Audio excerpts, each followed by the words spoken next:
Peoples party کا ملتان میں power show, Bilawal Bhutto Zardari کے حکومت پر وار۔ ورکرز کنونشن سے خطاب میں بولے سلیکٹڈ اور نااہل حکومت کے خلاف اعلان جنگ کر چکے، اب ایک دن بھی آرام سے نہیں بیٹھیں گے۔ 27 فروری کو اسلام آباد کے لیے نکلیں گے اور عمران خان کو دکھائیں گے آپ کی کارکردگی پر عوام کی کیا رائے ہے۔ آپ نے آئندہ عام انتخابات کا ٹریلر ضمنی اور بلدیاتی انتخابات میں دیکھ لیا۔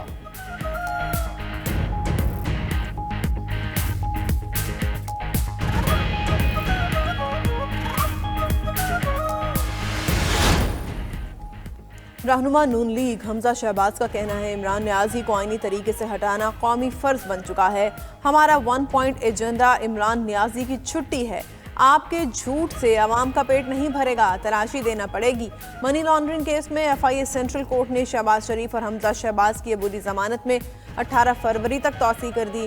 آئندہ سماعت پر ملزموں پر فرد جرم عائد کی جائے گی۔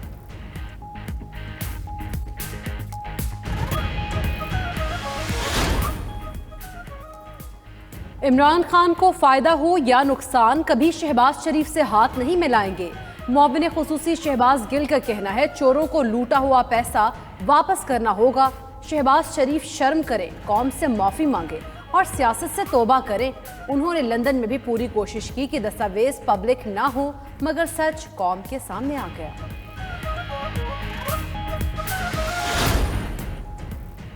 ہیون فیلڈ ریفرنس میں سزا کے خلاف اپیلوں کی سماعت۔ نیب پروسیکیوٹر نے واجد ضیاء کو MLA کے جواب میں موصول خط پیش کر دیا۔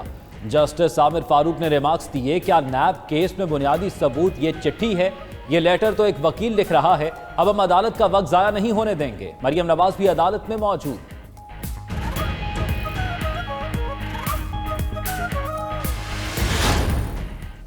وفاقی کابینہ میں وزارت مواصلات کارکردگی کے لحاظ سے نمبر 1 قرار۔ مراد سعید کا پہلا نمبر، اسد عمر دوسرے اور ثانیہ نشتر کا تیسرا نمبر۔ وزیراعظم عمران خان نے شیخ رشید، خسرو بختیار، شفقت محمود، عبدالرزاق داؤد، فخر امام اور شیریں مزاری کو بھی تعریفی اسناد دیں۔ عمران خان بولے سزا اور جزا کے بغیر دنیا کا کوئی نظام کامیاب نہیں ہو سکتا۔ بہترین کارکردگی والی وزارتوں کو مراد دی جائیں گی۔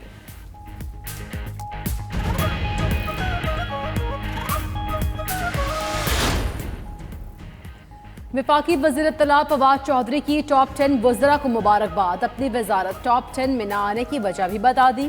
ٹویٹر پیغام میں لکھا کہ کارکردگی ان پروجیکٹس پر عمل درآمد سے جانچی جاتی ہے جو وزارت وزیر اعظم آفس کو دیتی ہے۔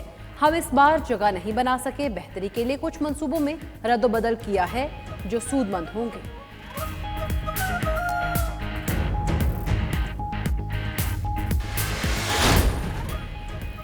پیپلز پارٹی نے وزراء کو تعریفی سرٹیفکیٹ دینا قوم کے ساتھ مذاق قرار دے دیا۔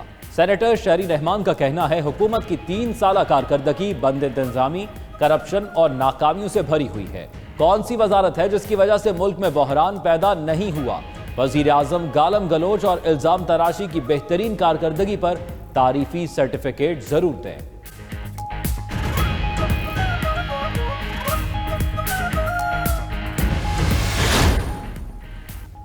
طاقتور کو قانون کے کٹہرے میں نہ لا سکنے والے ملک تباہ ہو جاتے ہیں۔ سیاست میں آنے کا فیصلہ ملک کو کرپٹ حکمرانوں سے نجات دلانے کے لیے تھا۔ وزیراعظم عمران خان کا چین کی یونیورسٹی کو انٹرویو۔ مزید بولے وہ پہلے دن سے ہی افغانستان کے فوجی حل کے مخالف تھے، اب وہاں خانہ جنگی ختم ہو چکی، انسانی بحران کا حل ناگزیر ہے۔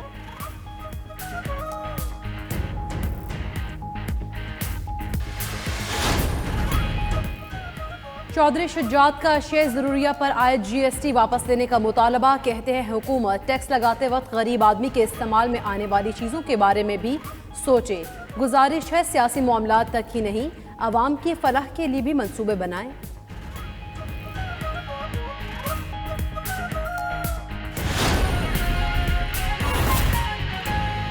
براہ راست سب کو لے چلیں گے اسلام آباد، جہاں پر لیگی رہنما حسین اقبال اس وقت میڈیا سے گفتگو کر رہے ہیں۔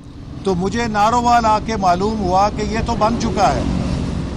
اسی طرح پاکستان کے اولمپئنز اور جتنے بھی نامور کھلاڑی ہیں وہ نارووال سپورٹ سٹی کی تعریف کرتے تھے کہ اس جیسے مزید منصوبے بننے چاہیے، لیکن اس منصوبے کو سیاسی انتقام کا نشانہ بنا کے تباہ و برباد کر دیا گیا ہے۔ میرے پہ جھوٹا کیس جو چلا ہے اس کا مجھے غم نہیں، مجھے اس بات کا غم ہے کہ اس منصوبے سے سینکڑوں پاکستان کے مایہ ناز نوجوان کھلاڑی تربیت حاصل کر کے ملک کا نام عالمی سطح پہ روشن کر سکتے تھے۔ ان 4 سالوں میں اگر اس منصوبے میں ہمارے نوجوان ٹیلنٹ کو تیار کیا جاتا تو آج پاکستان کا یہ کھیلوں میں حال نہ ہوتا جو ہم اولمپکس کے اندر دیکھ رہے ہیں یا ایشین گیمز کے اندر ہم دیکھتے ہیں۔ تو یہ جھوٹے کیسز اس لیے لٹکائے جا رہے ہیں، حالانکہ انہیں ختم ہو جانا چاہیے۔ عمران نیازی ان کیسز کو اس لیے طول دے رہا ہے کہ یہ نیب آرڈیننس کے ذریعے اپنے من پسند ججز کو لا کر الیکشن سے پہلے اپنے مخالفوں کو سزائیں دلوا کر انتقام کا نشانہ بنائے اور اپنے جھوٹے احتساب کو سچا ثابت کرنے کی کوشش کر سکے۔ میں ایک بار پھر عمران نیازی صاحب سے کہتا ہوں کہ آپ کے مشیر شہزاد اکبر صاحب کھوج لگاتے لگاتے چلے گئے، اب آپ ایک بریگیڈیئر صاحب کو لے آئے ہیں۔ بریگیڈیئر صاحب کو ویسے آنا نہیں چاہیے تھا، چونکہ وہ اس سیاسی کام کو جب کریں گے تو وہ ایک قومی ادارے کے تشخص کو خراب کریں گے، اور عمران خان ایک ریٹائرڈ بریگیڈیئر کو لگا کر یہ تاثر دینا چاہتا ہے کہ اس کے سیاسی ایجنڈے کی پشت کے اوپر ہمارا قومی ادارہ ہے۔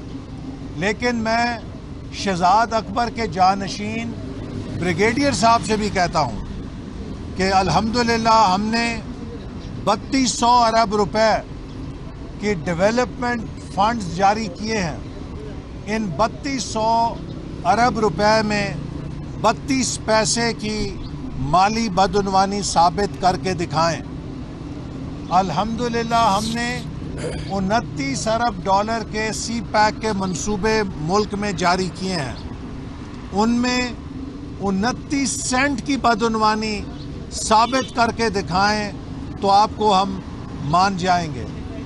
وہ ایک جو بڑا وزیر تیز تیز بولتا ہے، 2 سال ہوئے ہیں، اس نے 70 ارب روپے کا الزام لگایا ملتان سکھر موٹر وے پہ۔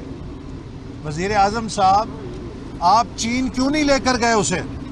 چین لے کر جاتے، چین کے صدر اور وزیر اعظم کو کہتے کہ آپ کی حکومت نے یا آپ کی کمپنی نے پچھلی حکومت کے وزیر کو 70 ارب روپے کمیشن دیا، اس کی تحقیقات کریں۔ چین جا کے تو قسمیں کھاتے ہیں کہ سی پیک کے منصوبے بڑے شفاف ہیں، بڑے کامیاب ہیں، اور پاکستان میں آ کے آپ سی پیک کے منصوبوں میں کیڑے نکالنے شروع کر دیتے ہیں، سی پیک کے منصوبوں کے خلاف الزام تراشیاں شروع کر دیتے ہیں، اور پھر آپ پوچھتے ہیں کہ سی پیک آگے کیوں نہیں چل رہا۔ سی پیک آپ کے ان بیہودہ اور جھوٹے الزامات کی وجہ سے تباہ ہوا ہے۔ ہم نے 2020 میں چین کے تعاون سے